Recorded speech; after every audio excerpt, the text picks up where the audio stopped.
Good afternoon. Today is Monday, the 25th of March, 2024, just after 1 o'clock. Welcome to UK Column News. I'm your host, Brian Gerrish, and I'm delighted to have with me today Alex Thomson from the Netherlands and Mark Anderson from the United States. Plus, we have a guest. So, Alex, we're going to kick straight off with the sad reality of Ukraine. It seems to get ever more awful. The reports coming in, of course, from the battlefield are simply horrific as Russia is attempting to take more territory in the special military operation, and the Ukrainians, supposedly short of ammunition, are just throwing men at the front. But of course, we've also had the attack in Moscow. So altogether, it's pretty horrific what's going on. What have you got for us? Brian, we have been reporting for some weeks that Britain has already been telling its people that a war may be on the horizon, direct involvement. Certain European continental countries, particularly in Northern Europe, have been following suit. But this has spread to France, despite President Macron's previous aim, really as long as he's been president, despite his being fully paid up to NATO, his aim until now of trying to play some kind of honest broker and standing up for Russia's geopolitical ambitions, however insincerely. Macron flipped the script last week and he said that French troops may be committed on the ground. He said it couldn't be ruled out anymore. So you can see here on LCI, which is a French equivalent of CNN, a talking heads channel for the right thinkers, that newscasters, propagandists are already looking at big maps of Ukraine with the red belt in the south and east of Russian-occupied territory and envisaging what the scenarios would be for French troops on the ground. The right-hand image there suggests that French troops visiting the country via Poland could be sent to the center of the country to defend the river Dnipro line if the Russians intend to get that far. The left-hand image suggests that Belarus, Russia's ally, would be held back. It's getting rather damaging for French reputation, and we see that particularly in the last 48 hours with an interview conducted by BFM TV. Many people actually think that this is one of the less bad French legacy channels. It's certainly very popular in France for its direct style and less highfalutin than you usually get in French talk TV. Here they're interviewing Pyotr Tolstoy. Yes, he is the great-grandfather of the famous novelist. He's also a long-term France watcher and has worked for Russian media in France. And here he has come straight out and says, we don't care a whit for what, I'm just going to say Napoleon, what a Freudian slip, for what Macron has to say. If you send troops in, we will kill every last one of them. And as is the way with President Putin and others in the Russian government, he then lists off how many mercenaries there are in the country, how many were French, and how many of those, roughly half, about 147, I think he says, have already been dispatched, have been killed. So he's quite in your face about it. We do not care, and we're going to kill every last one that enters the country. Over in Germany, the vice-chancellor, the equivalent of a deputy prime minister at federal level, Mr. Habeck, was giving a speech the other day to a conference called Europe 2024. And as reported by T-Online here, he was saying Germany needs to be prepared for a land war, the same language as Macron. But here he's talking more economically, as you would imagine the Germans do, and saying, quite incredibly, that Germany can afford it. He was asked, particularly in the question and answer of this session, if we have to spend a lot more on guns, does that mean less butter? And he said, not necessarily. Look at Wall Street, he said. They capitalize themselves a lot better than Europe, and we are a great go-ahead economy, so we can manage. It's a repeat of 2015 Angela Merkel's Wir schaffen das. We can manage to absorb it with countless people. So here he's saying the total amount of state indebtedness doesn't really matter. He says for raising capital, because he thinks it's about a German general drive as a kind of limited liability company to raise capital. He says it doesn't really matter whether we are 63 or 64% of our GDP in debt. We can manage it. And once we've produced these goods, he says, there'll be spin-off benefits for the rest of the economy, the goods being tanks and rockets and so on. And they will sit there until they're needed. Up in Denmark, This completes a Scandinavian triad now of countries, Norway, Sweden, and Denmark, that conscript girls at the age of 18. Here in the Netherlands and in a couple of other countries in Europe, there is a nominal conscriptability of men and women at 18 in the interest of gender equality, but there is no active draft. But you'll find the details on Politico there that the Danes are getting quite serious about it. People might think an enlightened move, but if you consider which other countries actively conscript girls at 18 rather than just send them a letter saying that they could be drafted, other than those Scandinavian three, it's Israel and then North Korea, Burma, Chad, Eritrea. It doesn't really seem like a good club to be in, a bit like how Sweden, Germany, and North Korea, and now France are the only countries in the world that absolutely mandate school attendance rather than homeschooling, home education for children. Over in the States, Lindsey Graham, one of the most hawkish of all US senators, if not the most hawkish, was in Kiev in the middle of this month, urging Ukraine to tighten up its own draft laws. And he had the gall to say that it's wrong that Ukraine has exempted its student-age men from the draft. There's no question at the moment openly of drafting women, but he says that men under 27 must be conscriptable in Ukraine. So he's coming to the country and telling them that. He says, I can't believe that the threshold is 27. You should be serving, i.e. as soon as you're 18. We, who's that, Senator Graham, we need more people in the line. That's the meat grinder line you were just talking about, Brian. Looks to me like he wants young blood. Yes, it's horrific what these people are doing. And of course, the one thing we don't see in Western press is the call for peace. Let's just have a look at the cruel reporting on the Moscow mall and conference hall attack. So this is the Telegraph. Britain warns Putin not to use Moscow attack to intensify war on Ukraine, as if it was needed, because of course that conflict has already intensified as the West, the US, UK, EU, NATO pump in the little weapons they've got remaining. And the Ukrainians are being encouraged to send their young and elderly men to the slaughter on the front. These are some of the comments from the article, which we'll just put up. Apparently, Putin's desperation to put all of this on Ukraine is unsurprising, as he tries to further dupe the Russian people while pretending that there is no dissent within Russia. So we can't even say who the person is making this report to the Telegraph. But of course, it goes on, picked up by the Mail today, where apparently the attack in Moscow is simply the fault of Putin because he's so incompetent as a leader. He allowed it to happen. This is the madness of Western press.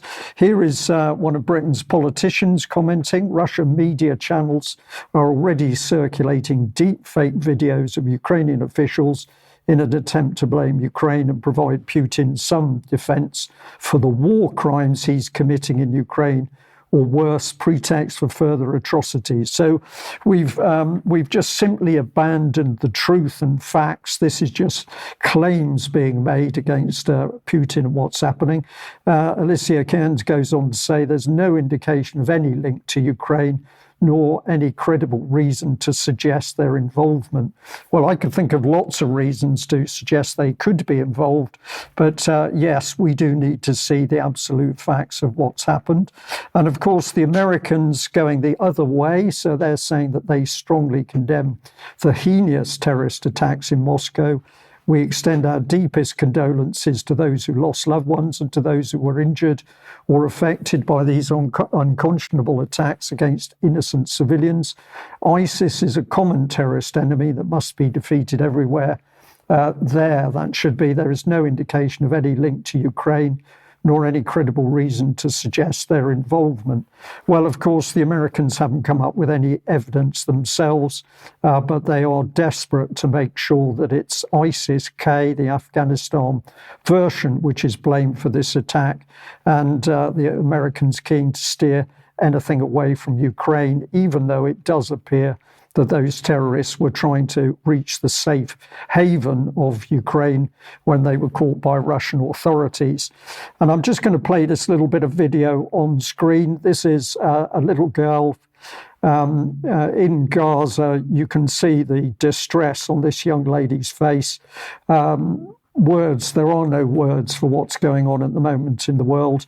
But as I said a few moments ago, the key thing is that in the West, in UK, we appear to have very, very few politicians prepared to stand up and actually call for peace and to put an end to this massive and escalating bloodshed. So when viewers ask us what should they be doing, we will say once again, you should be on the back of your MPs asking why they are pushing for war and why they're not pushing for peace.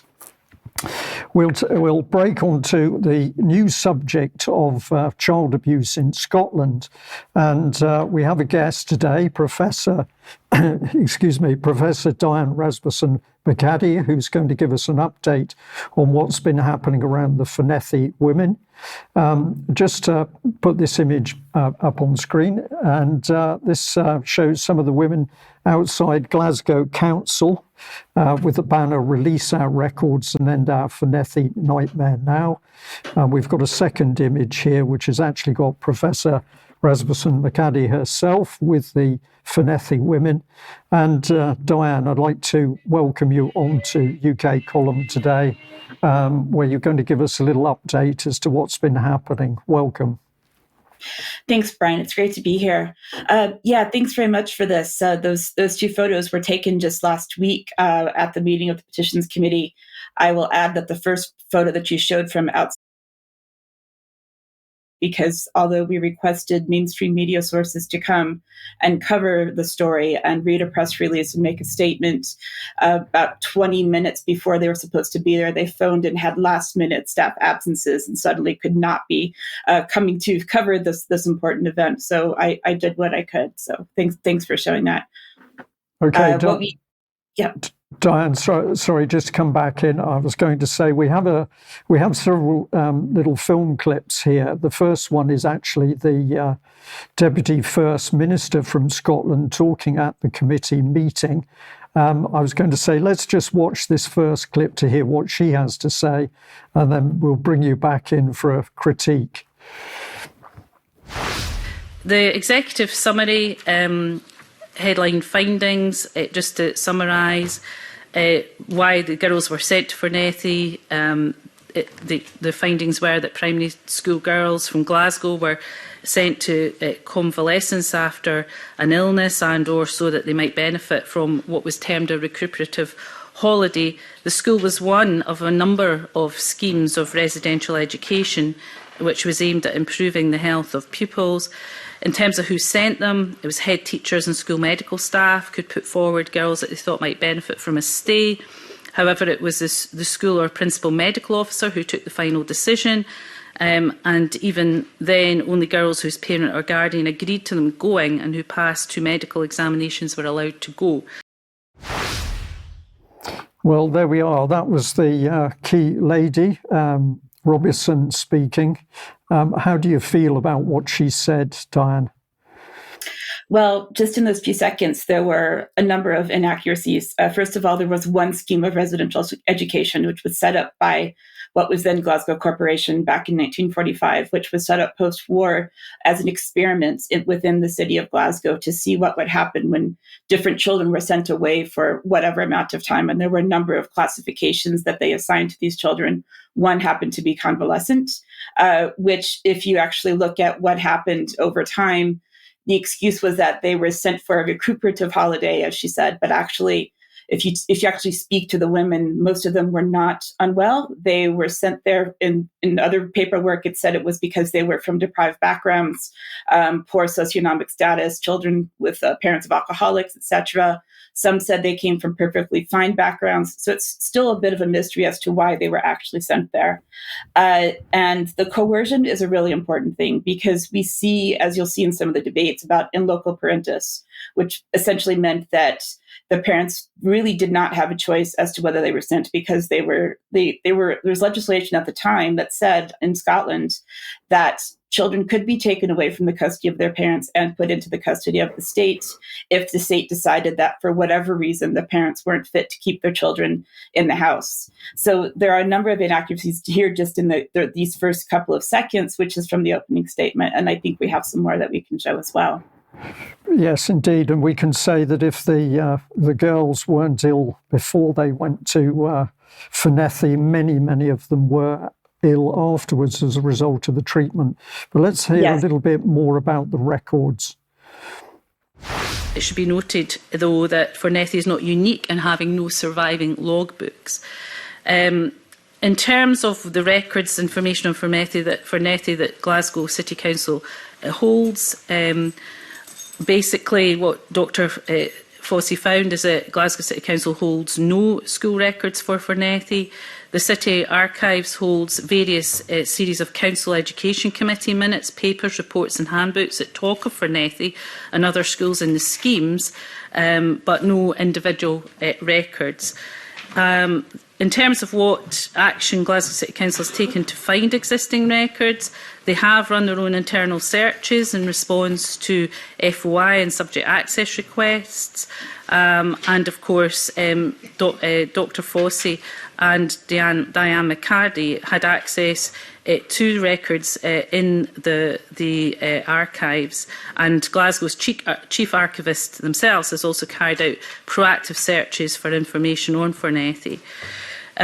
So I hope, convener, that gives you a sense of what the remit was and what the kind of key findings that have been found are. So, Diane, I'm sure you've got something to say on that. Of course, she dropped your professional title as one comment, which we should note.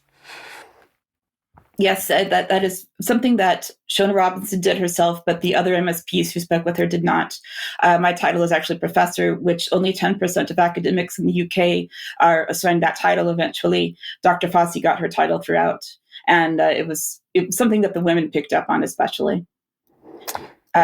In terms of the other items that she mentions, with regarding records, first of all, there are statutes within Glasgow, and I would assume without all of Scotland, that said that there were limitations on when records could be released because of data protection issues. For example, pupil records were destroyed within 5 years at the latest from when children left school, which means that there are no records for anyone in Scotland if we were going by that particular legislation, regardless of the nature of the school that they were in. Logbooks are closed for 50 years. Admissions registers are closed for 75 years. And so it's pretty clear to me that these are just excuses because this is the legislation. The records wouldn't be in the archives, the records that she spoke of in terms of personal records or pupil records or teacher records, because archives in the Glasgow City Council, I know because I spent a lot of time there, have things like committee minutes, committee reports, education committee handbooks, which I've gone through in great detail. But it wouldn't make any sense anyway to find personal records. And so regardless of the researcher that she put into place, those records wouldn't be found. So that is quite an unacceptable excuse on Shona Robinson's part. Okay, thank you for that. Well, we can reinforce your comment there. If we have a look at this clip, there were members of the Scottish Parliament that spoke up for the Fenethy women. Let's have a listen to what Oliver Mundell had to say in response to the Deputy First Minister. Oliver, Darren, you've got a supplementary to my question? Yeah, no, I'm just quite, I'm to be honest, appalled by that answer, because I think I understand why the report was commissioned, but I don't think it's consistent with what the previous Deputy First Minister and then Education Secretary said as the bill went through Parliament. I was on and off that committee through that time, but he acknowledged that there wouldn't be, he said it was unlikely that documentary evidence would be available in every circumstance. He didn't talk about certainty, he talked about on the balance of probabilities. He offered repeat reassurances that people would be believed, that the principle would be that where survivors came forward and they offered testimony, that would be taken as fact, not that it would be questioned. And the second thing I find pretty hard to swallow, given it was discussed through the passage of the bill, is this relationship that's been presented between parents and the local authority. It's not true.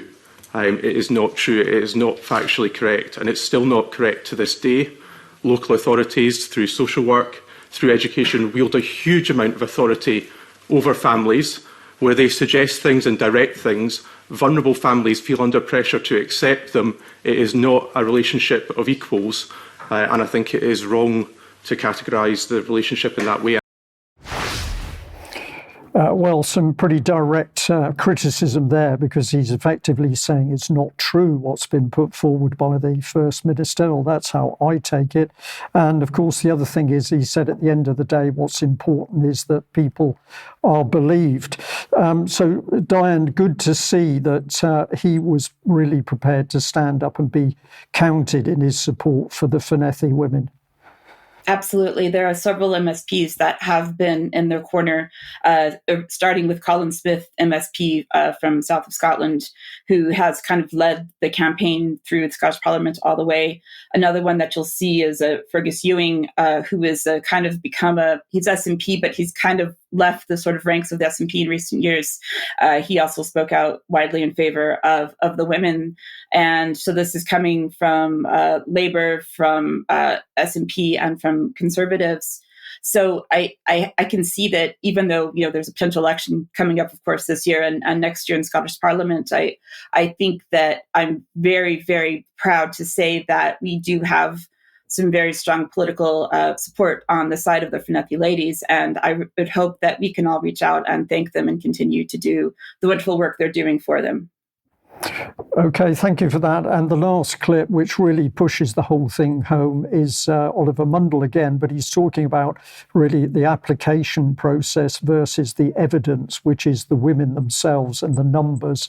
200 at the moment in the group, but possibly thousands of women abused over the timescale that Fennethi was operating. Let's listen to this last section. But in order for an application to be brought in front of Redress Scotland, evidence is required. So there has to be records showing where someone... There doesn't have to be records. I know that from my own constituents. What you have to prove is, on the balance of probabilities, something was more likely to have happened than not. And I'm aware of payments being made to people who haven't been able to find records, but have been able to put other circumstantial evidence together to support an application. And in this case, we've got a great many people from various parts of Scotland, particularly in the Glasgow area, who are able to corroborate and confirm that the experiences other people are talking about are the same as theirs. That starts to look to me like something that would meet that test, or certainly that should get far enough through the process that Redress Scotland could make an analysis of the evidence. But because of the individual nature of the applications going forward, we're not looking at that collective picture, and that to me isn't consistent with what with what your predecessor said when he recognised that this was a grey area, that these issues were very difficult, and that they would have to be looked at in detail. But if they can't even be looked at in detail, how do you work out whether or not it meets the balance of probabilities test? An excellent summing up, I think, by that gentleman. Just to finish the segment, Diane, that meeting didn't reach a positive conclusion for the Fennethi women. Where do you see the whole thing going now? It will be reviewed again in the Petitions Committee in, I guess, about 3 weeks from now. I believe it's the 17th of April. The committee will consider the evidence in private, and at that next meeting, we'll hopefully find out where it could go. It could go to full parliamentary debate. I have a feeling I wasn't so positive at all leaving the meeting, because mostly all I could hear was Shona Robinson's side, and it was very stressful for me and for the survivors to hear it in the room. But after watching this video several times, I'm hoping that if we can encourage the other MSPs to continue to consider the evidence that I've submitted, which I believe is much more detailed and much more accurate than the official independent so-called report that was submitted and paid for by the Scottish Government, that we can make some positive changes. And really the petition is only for the women to be able to apply for the scheme of redress, not to get it, but the fact that they're being told by Shona Robinson that they're not even allowed to apply, making these assumptions that are incorrect about what records are needed just for an application is completely unacceptable in my opinion. So please, fingers crossed for all of the women as we go forward into this next month. Thank you. Okay, Diane, thank you very much for that report. And you will be staying with us for UK Column Extra, and we'll discuss the Fenethy case in more detail, and details of previous UK Column articles will go up in today's show notes. Alex, let's bring you back with us, and the subject is transgender children in France. Heartily recommend people read very carefully Professor McAdie's piece, which is up in Pride of Place on the ukcolumn.org website at the moment. Long, detailed and full of primary sources, will be hard to rebut. So in France, they were about to copy the National Health Service of Britain, which last month decided that you couldn't prescribe puberty blockers to the underage. And then this happened, as carried by the Daily Telegraph. Sex reassignment in minors may be medical history's greatest ethical scandal, French report says. And this is a report by a block of 18 senators from the party which leads the billing in the upper house of the French parliament, the Republicans. They're not the governing party, but they are the most important party in the Senate, LR for short, and they have now, as also covered now by French Génétique, described in great detail. People can follow the show notes to this and use an auto-translate to find out more detail. They have really pleaded for the process of transgendering a minor to be unlawful. Here are the two reports in question for those who read French and or can use auto-translate. This will be in the subtitle in the show notes as well. So it's something like a large minority report in the French Senate, trans identification of minors, dated March 2024, and also the conclusions and recommendations of that document. From the recommendations, we find this. I won't read them all, but they're talking about interdire a lot, so prohibiting. They want prohibiting puberty blockers being prescribed. Britain, Sweden, other countries have gone down this route to the shock of the trans movement recently. Ensuring that the state is neutral in the matter. Basically, it's a bit shutting the stable door after the horse has bolted, but they're recognizing, as in other Western countries, that activists have infiltrated the system, stopping the administration and prescription of hormones to all minor citizens. These things, of course, you'd expect to be required de rigueur in any serious Western country, but not anymore. The second part of their recommendations is in the domain of administration and education. And here they're demanding that national education authorities and civil servants respect the actual sex of children, not have these games that are played across the West now, where the child comes to school, swaps clothing and swaps name, and it's all secret. So it's something that could be watched in times to come, because this could potentially get through the French Senate. Okay, thank you very much for that. Now, where does that take us? I think this brings us into the World Health Organization, and let's welcome Mark Anderson on screen. Good day, everyone. The World Health Organization this past Thursday, the 21st of March, held a press conference, and I covered it in real time virtually. So that's an actual original photo of our friend Tedros, the Director General there. And they were kindly enough to provide a transcript via email. So moving on from there, I can kind of outline and summarize this. They had different sections on the pandemic treaty, a little bit on the international health regulations, and a bit on Gaza and Haiti and WHO responses to those crises. Anyway, on the pandemic part, Tedros had this to say: WHO's member states are meeting to negotiate an historic, legally binding agreement to protect future generations from the impact of pandemics. Moving on from there, he also added there's much agreement, he claimed, between the member states on the objectives of the agreement. Now they need to agree on how to achieve those objectives. But what I picked up on, guys, and our lady guest, was that things aren't quite as stable and they're not moving along quite as well as he'd like people to believe. You could sense that in the way they answered questions, and they avoided my raised hand through the virtual system. I've tried to ask questions at several of their press conferences, and I still haven't been called on yet. I won't take it personally.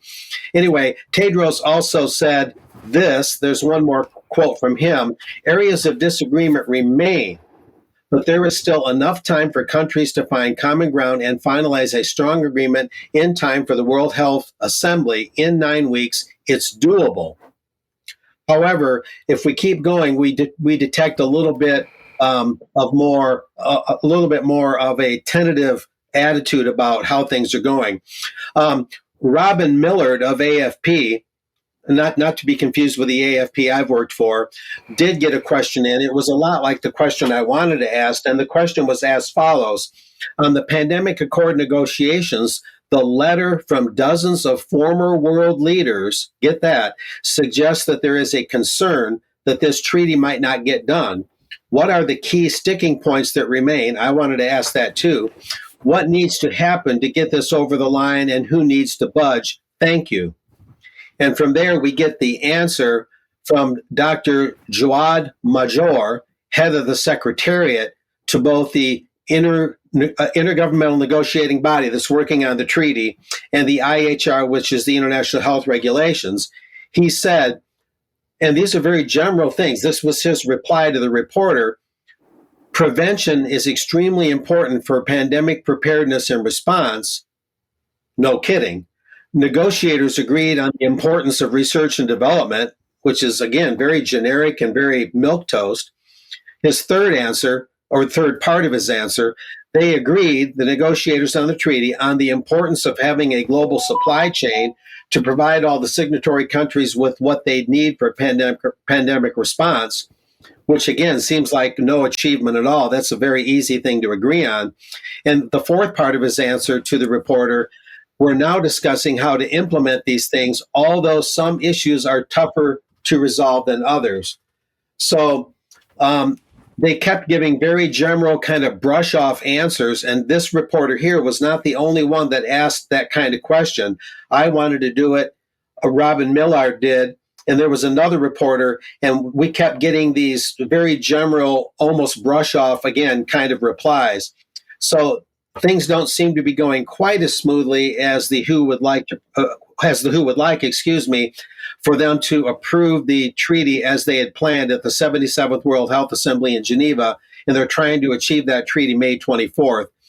Anyway, to give the WHO a little credit where credit's due, they did give a brief report on Gaza, a bit on Haiti. They said only half of Haiti's health facilities are functioning, hospitals and whatnot. But on Gaza, they did make some important revelations. WHO and our partners have been conducting high-risk missions to deliver medicines, fuel, and food for health workers and their patients. And the Israeli authorities keep getting in the way. The WHO said they're particularly concerned about military operations inside and around Al-Shifa Hospital in Gaza City. Accessing Al-Shifa is now impossible, and there are reports of health workers being arrested and detained by Israeli forces. Once again, the WHO said, we ask Israel to be more open about crossings, that is, roadways and transportation, and accelerate the entry and delivery of water, food, medicine, and medical supplies. And they've been trying to set up nutrition centers for children in hospitals. So the WHO did provide some helpful information on that all-important issue. Moving on from there, I believe that might wrap it up for today. But there is one other breaking item. I want to make sure I get this in. And I just got this from James Roguski, the noted WHO watchdog. His blog, of course, is jamesroguski.substack.com. I've got my desktop on. It creates a little more light. But anyway, on this past Friday, the House of Representatives in the U.S., according to the Sovereignty Coalition, voted on a $1.2 trillion bill that included full funding for the WHO and allegedly no requirement that the Senate consider the two treaties expected to be finalized and approved 64 days from now. By two treaties, I suspect that means the IHR as well as the actual treaty. But anyway, the Sovereignty Coalition is saying all hands on deck, and there's a Zoom meeting tonight at 8 p.m. Eastern U.S. time. I'm going to go ahead and take part on that, in that, and report on that next week, guys. And those that want to take part in the UK, it would be 1 a.m. if you wanted to be on the live Zoom call. But for the show notes, I'll go ahead and send in the link, if that would be okay. If anyone anywhere in the world wants to dial in on this Zoom meeting tonight about what's going on with U.S. funding of the WHO and the threats to sovereignty that the WHO's pandemic treaty poses. So that's a very important breaking item here from James Roguski. And that's about it, guys, for now. Okay, Mark, thank you very much for that update. Well, we will say to all those watching UK Column News today, if you like what we do, please join us, support us, take out a membership, make a donation. We can only do what we do with your financial support. You can also, of course, help us by making a purchase through the shop. There's still a lot of good items there, and in particular, the MHRA T-shirts are still going very strongly, and stickers are very popular. But of course, we encourage you to use those stickers responsibly. And the most important thing for us to say is that the overwhelming bulk of material from UK Column we put out for people to share in order to get facts and truth and information circulating. So if you can help share and circulate information, that's great. Please do acknowledge us. Now, we are having a little bit of a break this Easter, so there will not be a UK Column News on Friday the 29th of March or Monday the 1st of April. But as I've just said, thank you all so much for your support, and we will look forward to seeing you all after the Easter break. And tomorrow should be, of course, the 26th of March. We've got an interview going out with Morgan Lorette, so encourage people to tune in at 1 o'clock in order to listen into that. Now, what can we say about UK and many other so-called sovereign states in the world? It's very hard to imagine that the UK government is running the country, or indeed the national governments of many other European countries, because we have so many think tanks operating in the background. And I just want to say thank you to one of UK Column's very, very long-term supporters, viewers and researchers, Kate, who sent me in some information over the weekend, flagging up the Aspen Institute, busy at work in Ukraine. And the point being made was, for most people, this is a totally unaccountable think tank, which is up to, I was going to say, no good. Well, of course, we can't say that because we have no idea really what they're doing, but they are certainly not accountable to the voting public. So where do they link in? Well, the link of the Aspen Institute led us through to a number of things, but the Carlyle Foundation came up fairly quickly. This forms global partnerships with the Commonwealth, UNESCO, the Prince's Trust and the Aspen Institute that we've just mentioned. And if we put up some detail here, it says that the Carlyle Foundation and the Prince's Trust, through the Mosaic Initiative, have launched an exciting new social integration and youth leadership project. Youth and the subject of youth and using youth is a very common thing for these think tanks. It says the partnership begins with a year-long pilot program which will enable young people and young professionals to co-design and co-deliver training and Prince's Trust program activity. Goes on to talk more about the Mosaic Initiative, and it says it's serving to help young people and young professionals to lead dialogue and discussion around global citizenship. So now we see the meat of the thing. This is bringing in the idea of global governance and global citizenship. But if we have a little bit, look in a little bit more depth at the Carlyle Foundation, we've got this, Designing for Diversity, Cities and Communities.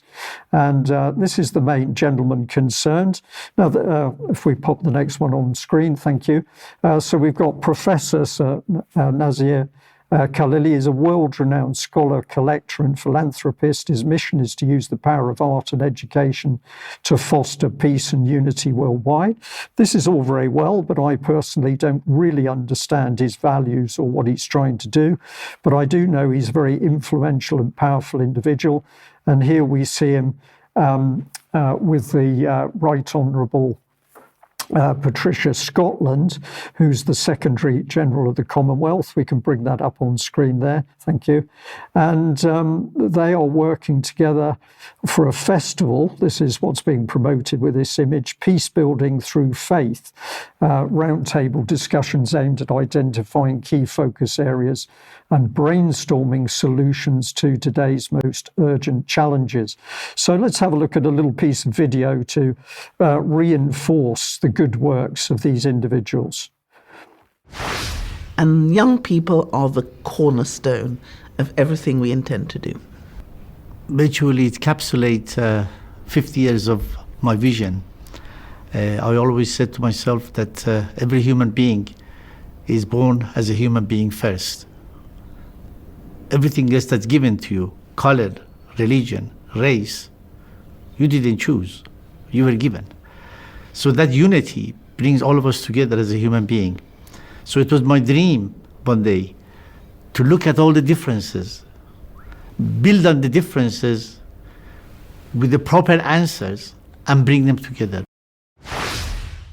So the point that I'm making is that this gentleman's dream is the power that's coming into the Commonwealth to interface with all of the children within the Commonwealth worldwide, and its proper solutions. But what are those solutions, and does the voting public know? And of course, we don't. So it's the power of these organisations behind the scenes. We don't really know what they're up to, but we just get glimpses. Let's choose another one, the Franco-British Council. We've mentioned them before because they were working with the British government in order to introduce applied political psychology. And that was a very big programme. But again, we see that they're after local leaders, and they're particularly targeting young people and bringing them through a training process, which is going to align them with both French and British policy. But if we get into the Franco-British Council, I was alerted to the fact that at the end of last year, towards the end of last year, they had another defence conference, and decisions were being made here, and discussions were taking place, which the British public was simply not privy to, not least because they were holding the meetings under the Chatham House rules. So here's some of the rules on screen.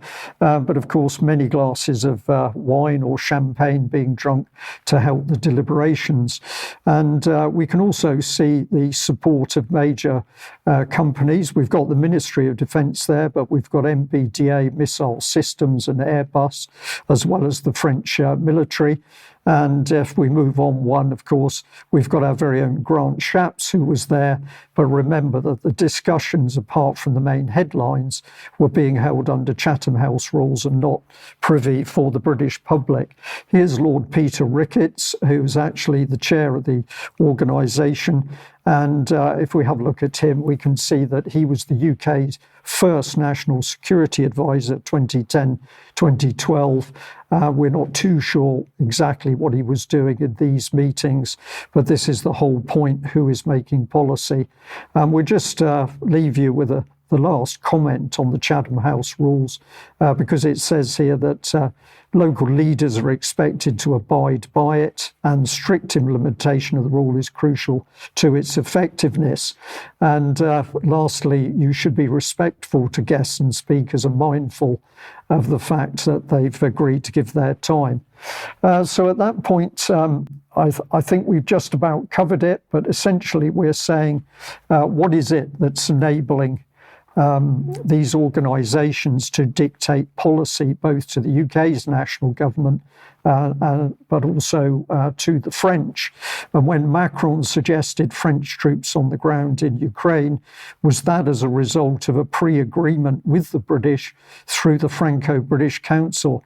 Alex, I've thrown a lot of questions into that little segment, but I think there's a lot of things we need to ask. Well, Brian, it's interesting you mentioned that, because both the Habeck speech, the German Vice-Chancellor, and the Macron announcement prompted our very keen regular viewer, Terry Boardman, the noted author and speaker, to message me the other day and say this very much puts me in mind of Earl Grey's speech of the 3rd of August 1914, the most deceptive speech perhaps ever delivered to Parliament, saying Britain doesn't want a world war, and then as it were, behind his hat, but we've already told the French that our navy's in play for the coming World War. And of course, we were already 8 years into negotiations with Belgium then, while Belgium was pretending to Germany still to be a neutral country. So lots of discussion there. More in extra time if we can fit it in about the deep state, because the New York Times has come out with a puff piece commissioned from freelancers saying, isn't the deep state wonderful, nothing to worry about.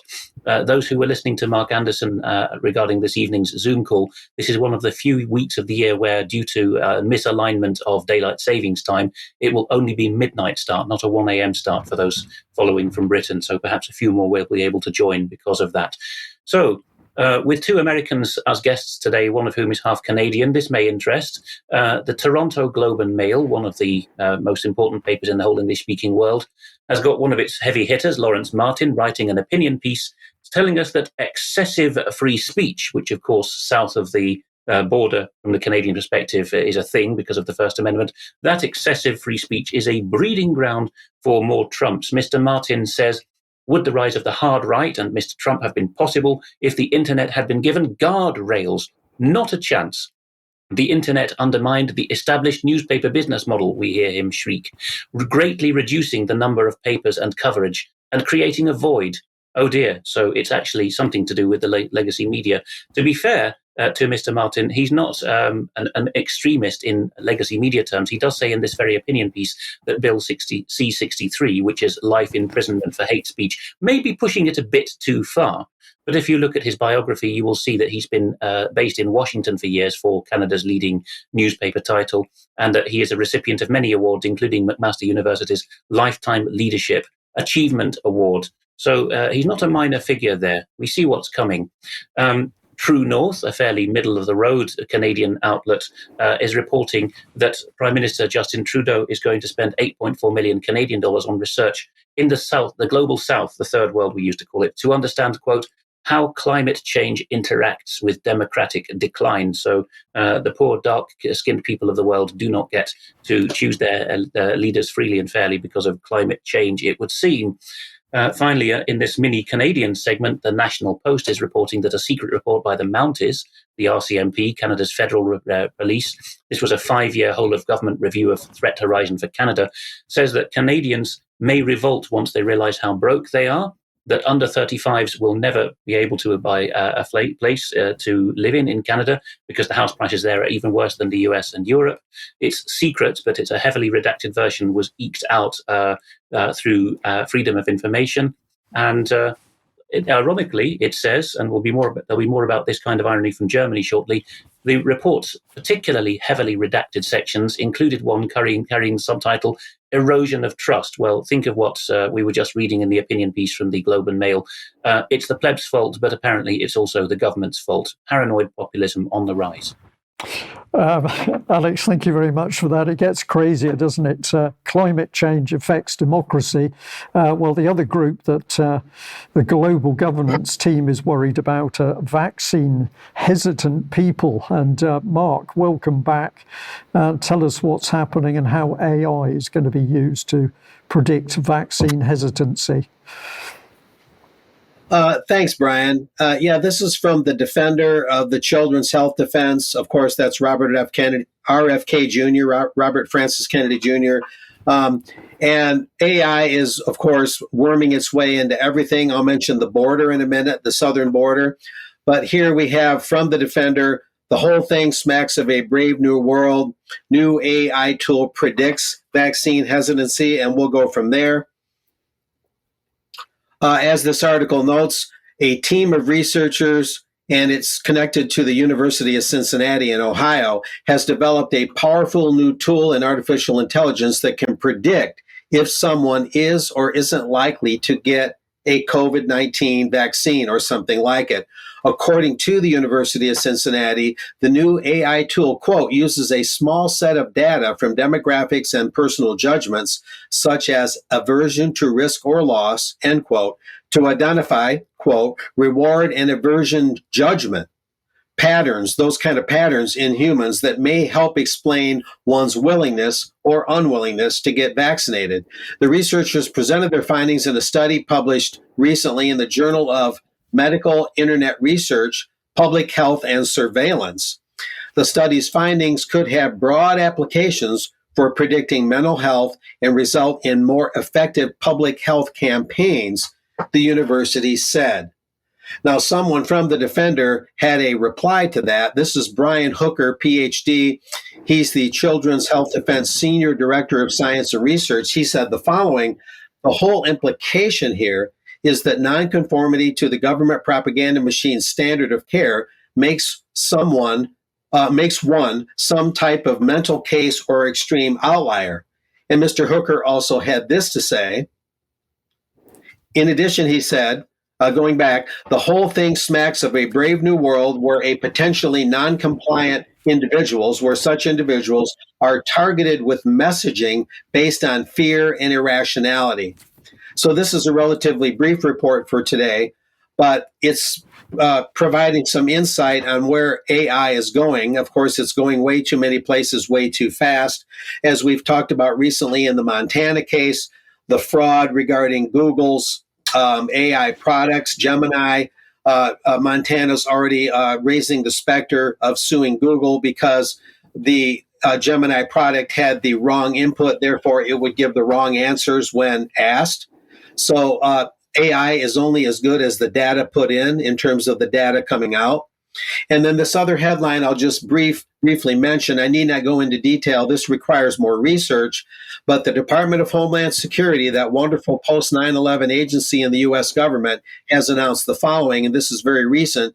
Department of Homeland Security unveils AI roadmap and announces pilot projects to maximize the benefits of technology and advance the Homeland Security mission. And we'll get into more details on that in another time, guys. But it just shows how AI is being used in a really kind of a very unregulated and careless manner. And it's threatening, of course, medical choice, which is also an issue with the WHO treaty that I talked about today, and how that might affect sovereignty and individual medical choice. So back to you, Brian. Okay, well, it gets ever more bizarre. Thank you very much, Mark. Alex, where do we go with you?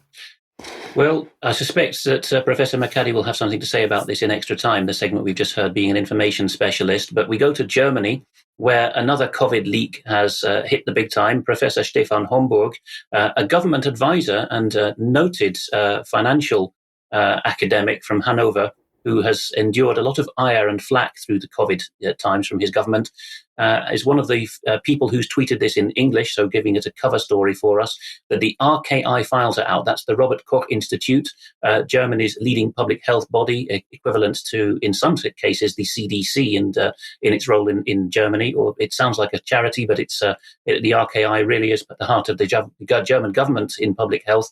And he brings out the two highlights of this massive data leak, although there's redactions in it, which is one is that high health risk was not derived from data, but it was a political decision. And by the way, a federal decision in what is supposed to be a competence for the individual states in Germany. And secondly, herd immunity was a mere narrative. It was dropped, as the documents show, once the jab came along in the start of 2021. Multipolar, again, used FOI legislation and a subsequent lawsuit. A lesson for us in there: if you don't get everything you want through FOI, then sue for more. And he says that they're very important for English-speaking countries too. In particular, this slide, which he shared from the data dump, the bottom of it shows that this is from the 16th of March 2020, when the whole world, including Germany, was saying COVID was not a great shake in health terms for humans. They're saying here that the risk evaluation, which in other words, cranking it up to high health risk to humans, will be published as soon as censored gives the signal. And that's probably the then health minister, Jens Spahn, the predecessor of Mr. Lauterbach, the even more awful one, in my opinion. This is very ironic, given what I was saying earlier. The section on communication, completely blank. We only know that the BZGA, which is the Federal Health Information Agency, was going to do a lot of communication. Where's the British connection? Well, here it is. Eugippius comes up top again, as he often does. This will all be in the show notes. He says that on this very day, the 16th of March, when you saw that Mr. Blank was going to say it's suddenly a high health risk to humans, guys, that very day, Neil Ferguson and his Imperial College team in Britain had just posted their notorious paper calling for rolling lockdowns. So it's not suggesting that Britain steered Germany here, but somebody steered them both, I would suggest. A viewer's email, just to round off on Germany, asking in very erudite terms whether we're aware, and yes, I am, that Germany doesn't even have a constitution. I won't read the whole text. But yes, what they do have is a basic law, Grundgesetz, and the Allies, we in Britain, France, and the USA, are responsible for that. We broke our promise, and Germany has this very terroristic organization that goes around battering doors down. Now, in the name of constitution protection, they don't even have a constitution. Okay, Alex, thank you very much. Constitutional issues. Mark, that brings you straight back in, I think, with the missing constitutional right. Yes, last week I also covered another event in real time, virtually online, and I reported about it in advance last week, you might recall. The missing constitutional right at the Brennan Center for Justice at New York University in its Washington, D.C. branch. Richard L. Hassan spoke. He was moderated by Wilfred Codrington III. And it was an interesting, if not kind of puzzling presentation. It need only be a brief report today. Here's a picture of the two presenters, mainly Mr. Hassan on the right. He's a political science professor at UCLA, which is in California. We'll move on from there. He had this to say, and he's talking about the U.S. system, of course. We have this highly decentralized election system. I'm advocating for a movement to assure voting rights. Democracy isn't going to protect itself. Anyway, he has a book out. He wants to enshrine voting rights in the national constitution of the United States. There are a number of problems with that. I believe we have another quote from him, if I'm not mistaken. Not sure we do, actually. Perhaps not. Yeah. Anyway, I'll just add this. He went into this whole spiel about how we need to have voting rights enshrined in the Constitution, and he's kind of impatient with the decentralized manner of the U.S. election system. But he overlooked the fact, very important things. He believed, for instance, the 17th Amendment to the Constitution was a good thing. What that did was provide, in the year 1913, that's the change. When the change was made, the 17th Amendment was adopted, and it provided for the direct election of U.S. senators. But what Mr. Hassan failed to talk about was that the U.S. Constitution was set up so the individual states would appoint U.S. senators, so state rights and state input would have higher standing in the constitutional order. The popular election of U.S. senators has actually been largely a very bad thing. It's made senators lifelong in their seats. Many of the senior senators have been there forever. Charles Schumer of New York and whatnot. It becomes a virtual Politburo in the upper chamber in Washington. And Senate races, which are statewide for U.S. Senate, have become extremely expensive, a lot of influence peddling. And by and large, states' rights were then suppressed within the constitutional order. So the 17th Amendment, which Mr. Hassan totally ignored, has been largely a boondoggle and not a good thing. He also talked as if the Constitution is full of these huge problems, Brian, and that rights for voting are not really recognized. But then he went ahead and mentioned that the 15th Amendment to the Constitution in the year 1870, that gave African American men the right to vote. In 1920, the 19th Amendment gave women the right to vote. So that's two amendments. And another amendment to the Constitution, the 26th Amendment in 1971, lowered the age of voting from 21 to 18. So actually, it kind of contradicted his own argument as he named off all these amendments that did expand voting rights. He kept maintaining the argument that voting rights still are not properly represented in the U.S. Constitution. But anyway, to sum it up, he's pushing for this difficult thing, a constitutional amendment, which requires 2/3 of each House of Congress to approve it and 3/4 of the states. So it's a very high bar to get any constitutional amendment passed. And I talked to Garland Favorito. We're familiar with him. I did an interview with him. It's still posted on the UK Column website. He's from the Georgia group, Voters Organized for Trusted Election Results in Georgia. And I asked him his opinion, and he believes that this is just a serpentine way of trying to nationalize or federalize elections in the United States. In other words, centralize the process more. And that would, of course, get rid of the current system which the founders put in place, and that's to have the states independently elect the federal government. So this is what's being seen behind the scenes, according to Mr. Favorito of that Voter GA group. There'll be more down the road. This one has some shelf life, but I followed through and found this guy's arguments to be rather weak. So back to you, Brian. Okay, thank you very much for that, Mark. Well, let's just end quickly, if we may, Alex, on the subject of wind farms in France. Yes, Stop These Things is the blog that reports this best in English. A top French court strikes down unlawful wind farm planning rules. It's actually even retroactive. This is a really powerful finding. I will not read all that, but look in the middle there, you'll find an accurate and very welcome description of the French Council of State. It's something that really breaks the separation of powers, but sometimes it has its uses. It legally advises the executive, and it's the Supreme Court for Administrative Justice, which means people complaining about their government's actions towards them. And you'll see at the top there that there's 2 Australian rulings that this blog covers as well, finding the same reason why wind farms are a bad thing and unlawful and unjust, namely that the measurement of noise, pollution, annoyance and distress to people and animals is not properly done. The Council of State here, this is described in Tichy's Einblick as well. You'll find it in the show notes and the German piece. Basically struck out all of the noise pollution measurement protocols which the French state has put into place, basically in the name of a minister. And they said that this has not been tested properly. There's no comeback on it. There's no transparency. And being France, they've decided to go the whole hog and say that if you build any wind farms from now on, they must be completely assessed for environment. And existing ones now are found to have been based on illegal ministerial decrees because there was no proportionality or transparency. So normally, in normal circumstances, they will be banned from operating existing wind farms in a European Union member state. Quite something. There we are. There's the German Tichy's Einblick giving more detail, which I won't read now. But it is a violation of the law. That's the key thing that the Council of State found. It's not just saying we wish that things were done better. It's actually telling the government they've done wrong. And there's the judgment itself, which is, of course, is in French, will be linked in the show notes, telling people in government that you cannot get away with any more wind farms on the basis of these unassessed decrees that the noise annoyance is within tolerable limits. Alex, thank you very much for that. Fascinating report, because many, many years ago when the wind farms were starting to go up in Cornwall, UK Column was contacted by a number of people talking about the noise problem.